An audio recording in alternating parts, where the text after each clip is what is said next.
So mindful self-compassion has been so helpful for adults, and one of the first things that they'll say to me is, I want my children to take this, or my grandchildren. They are really struggling with stress and anxiety and eating disorders and all manner of things that are getting in the way of them growing and being who they really are. So I'm so excited that we can offer the teenage course that's called Making Friends with Yourself. And it uses teen-friendly language, and it uses teen-friendly activities, and the videos are different, and the length of the classes are shorter. But we still go into, like, how do you treat a friend? How do you treat yourself, and what's the difference? And how can you be more compassionate with yourself?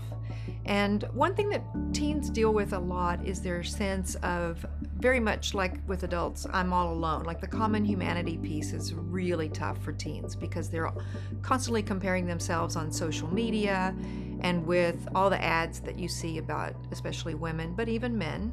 And so we want to impact that. So we cover a lot of the same topics that we do with adults, but we do it in a teen-friendly way and at a team developmental level. And the teen age for the brain that we're looking at is from 12 to 22 or 3, when the prefrontal cortex is completely developed. But we would split that into groups of, say, 12 to 15, and then 16 to 22 or 21, something like that. So that people are more with their peers, and the younger kids don't feel like they're being looked at and uncomfortable. We do, even at the end, we do the gratitude for life. You know, what are all the things that you're grateful for? And that's a really touching exercise for them to go through. I mean, they really become aware in a different way. But for the teens, what we do is we have this concrete exercise for whether you're alone or not, common humanity.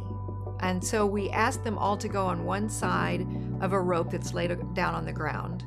And then we ask them, have you ever experienced an argument with your parents that was distressing? And if you have, cross over.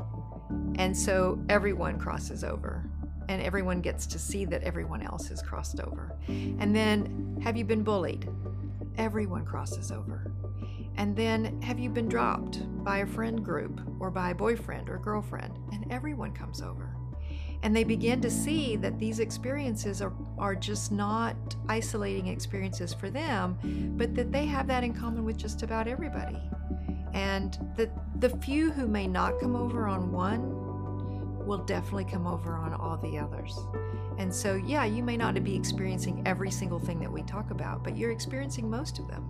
And you get to see that you're getting that experience along with everybody else. So everything is building toward that, and an understanding that we're all humans, and that we can be kind to each other, and we can be kind to ourselves. And that it actually starts with us. Being kind to ourselves is really the first step to being kind to others. And we have that reverse, and we don't understand. Unless I'm really treating myself well, I really won't be able to treat that other person well, because if they're getting something I'm not getting and I'm beating myself up about it, I'm jealous. And I'm not happy for them. I'm jealous. And if we're not doing that, if we're being kind to ourselves and remembering that these things happen to everybody, then we can joyfully celebrate with someone and truly be kind to them. Teens today have it so much worse, I think, than I did when I was a teen. The pressure to get into colleges, the pressure for grades, and even the competition, the amount of activities you're supposed to be in. And they literally have no downtime whatsoever. So even understanding how to be kind to themselves, or that they are or aren't, isn't something that they even have time to figure out. Their homework levels are amazing. And the parents, in concern for their future, push them to do better and better and better. And we know that with social media and with all the things that kids have at their fingertips, where what they see is not real, it's something that's been photoshopped, the depression, the anxiety are at unbelievable rates right now. We're getting 4-year-olds with depression. It starts that early. One of the things we do in the class is we show a model of a young adult that's about their age, how they look coming into the studio, and what is done first to them to their hair, their face, their body, and then what is photoshopped in to change them even more, and how unrealistic it is. So these kids are just they're swimming in so many places of distress and worry and fear that their lives are not, they don't feel like they've got a future, even though they do. They're so concerned they're not going to get into a college, and if they do, they're going to be found out to be a fraud, that they're not as good as the resume says they are, that they know they can't make it. They just have a lot of self-doubt. One of the ways we know that teens are experiencing a high level of stress is how many health problems they have.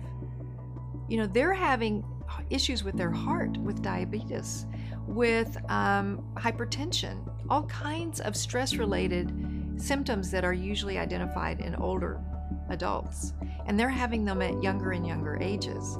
So in addition to all of the benefits we've talked about so far, the other one is health. They just begin to feel better, and they take better care of themselves because all of a sudden they do count. It's always about what they need to get done and who they need to please and who they need to get to know in order to be in with the right crowd. So it's never about what do I need?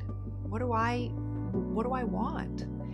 And when they begin to ask those questions and give it to themselves, they start to feel better. The stomach aches go away, the migraines go away. They can digest their food better.